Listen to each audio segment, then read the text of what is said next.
নমস্কার বন্ধুরা, সবাই কেমন আছো? আশা করছি সবাই খুব ভালো আছো। আমরাও কিন্তু বেশ ভালো আছি। আমাদের নতুন একটা ভিডিওতে তোমাদের সকলকে জানাচ্ছি অনেক ভালোবাসা আর অনেক অনেক অনেক ওয়েলকাম। আজ সোমবার, বেলা তখন 9টা মতন বাজে। তখন উঠেছি আজকে ঘুম থেকে, জানো তো এতটা খারাপ লাগছিল। প্রতিদিনই বলতে গেলে আমি একটু দেরি করি, কিন্তু আজ অনেকটাই দেরি হয়ে গিয়েছে। উঠে তো দেখি শাশুড়ি মায়ের সমস্ত কাজবাজ একদম সম্পূর্ণ হয়েই গিয়েছে। আমি তড়িঘড়ি করে স্নান সেরে চলে এসেছি রান্নাঘরে। এসেই আগে করেছি বাবানের খাবার। সকালবেলায় যেদিনকে তড়িঘড়ি লেগে যায় সেদিন না সকালবেলা উঠে ভাত খাওয়ানোর আর একদম সময় পাই না। ওই ফর্মুলা মিল্ক যেটা খাওয়াই, পিডিয়াশিওরটাই দিই বাবানকে এখন, সেইটাই একটু খাইয়ে দিই। আজ অবশ্য উঠে গিয়েছিল ঠিকই, কিন্তু তার আগেই আমার ভাত রান্না করা হয়ে গিয়েছিল বলে ওঠার খানিকক্ষণ পরে গিয়ে একটু গরম জল খাইয়ে একবারে সকালবেলা থেকে ভাত, বেগুন ভাজা, আলু সেদ্ধ দিয়ে করেছিলাম একবারে।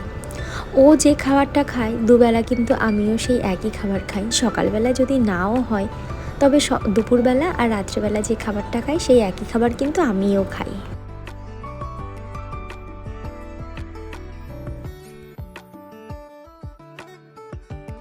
বাবানের জন্য বরাবরই আমি সমস্ত জিনিস আলাদা করি। এই যেমন লবণ বলো, তেল, সমস্ত কিছুই আলাদা থাকে।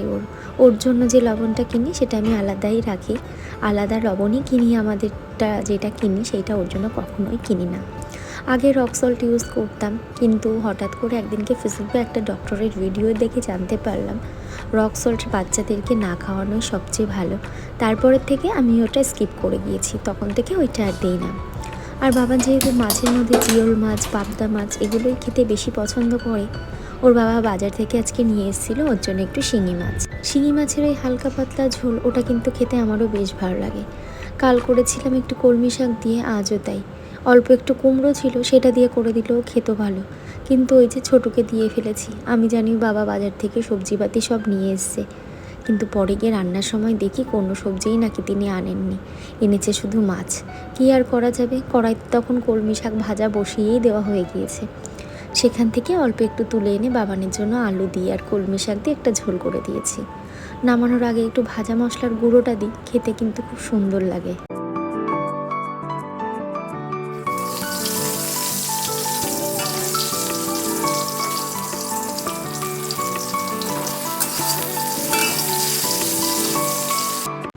মা হওয়ার পরেই যেন তো বুঝতে পারি সন্তান কোনটা খেতে ভালোবাসে, কোনটা খেতে ভালোবাসে না। মুখ ফুটে ও বলার আগেই হয়তো আমি কখনো কখনো করে দিই।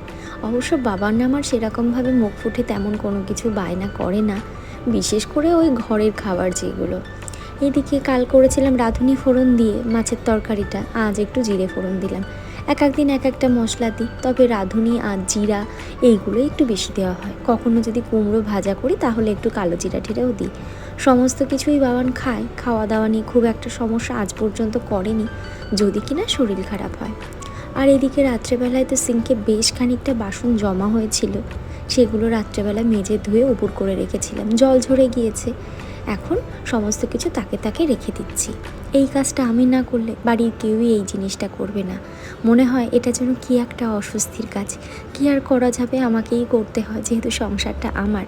শুধু আমার একার বলবো না, আমি এখানে একা থাকি না, জয়েন্ট ফ্যামিলিতে থাকি, কিন্তু কেন জানি না আমার এটা আমার নিজের সংসার বলেই মনে হয়। আমার শ্বশুর, ভাসুর, দেওর, ননদ সবাই আছে বাড়িতে, বাট তবুও আমার মনে হয় যে এটা আমার একান্তই আমার নিজের সংসার। যেদিন থেকে বিয়ে করে এই বাড়িতে এসেছি সেদিন থেকে এই বাড়িটার প্রতি একটা আলাদা মায়া জন্মে গিয়েছে।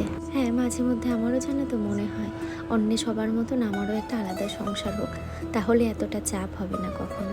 ভগবান না জানি কবে কি করে। তবে এই আছি বেশ ভালো, জানো তো। কোনো অসুবিধা হলে শাশুড়ি মা, ননদ সবাই দেখে। আবার পরে গিয়ে ভাবি যদি আলাদা থাকি তখন কে দেখবে। যাই হোক, এইদিকে বাবানের তরকারিটা যেহেতু আমিও খাবো, সেই জন্য একটা কাঁচা লঙ্কা মাঝখান দিয়ে ফেলে দিয়েছিলাম মাজা ভেঙে।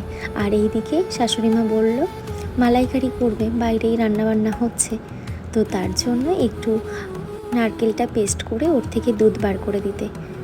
যাই হোক, ওইদিকে মিক্সার গ্রাইন্ডারে বসিয়ে দিয়েছি। আর বাবান আর ছোট ওইদিকে দেখো খেলাধুলা করতে ব্যস্ত। সঙ্গে সঙ্গে চলে এসছে রান্নাঘরে। আর যাবা কোথায়, এসেই দুটোতে এমন হুলুস তুলুস কাণ্ড বাঁধাবে, সে মনে হয় সামলাতে গিয়েই মাথা খারাপ হয়ে যাবে। বাবানের মাছের তরকারিটা হয়ে গিয়েছে, এবার নামিয়ে নেব। ওই ছোটো এক বাটি তরকারি মা ছেলে দুজনের জানো তো হামেশাই হয়ে যায়। বাবানের বাবা যখন বাড়ি ছিল না তখন না খুব একটা চাপ থাকতো না, এখন এসছে এখন একটু চাপ আছে, তবে ও খাওয়া দাওয়া নিয়ে খুব একটা সমস্যা করে না। দুপুরে খাওয়া দাওয়া সেরে একটু ফল কেটে নিয়ে বসেছি, আর এই দিকে একটু সোনপাপড়ি দিয়েছিল আগে একদিনকে দোকান থেকে, তো সেইটাই একটু নিয়ে বসেছি। যাই হোক, খাওয়া দাওয়া করার পরে একটু ভাত ঘুম তো দিতেই হবে, ওইটা না হলে দিনটা মনে হয় কিছুতেই ঠিক যায় না। যাই হোক, আজকের ভিডিওটা এখানেই শেষ করলাম। সবাই ভালো থেকো, সুস্থ থেকো, সাবধানে থেকো। দেখা হবে আবার নতুন একটা ভিডিওতে।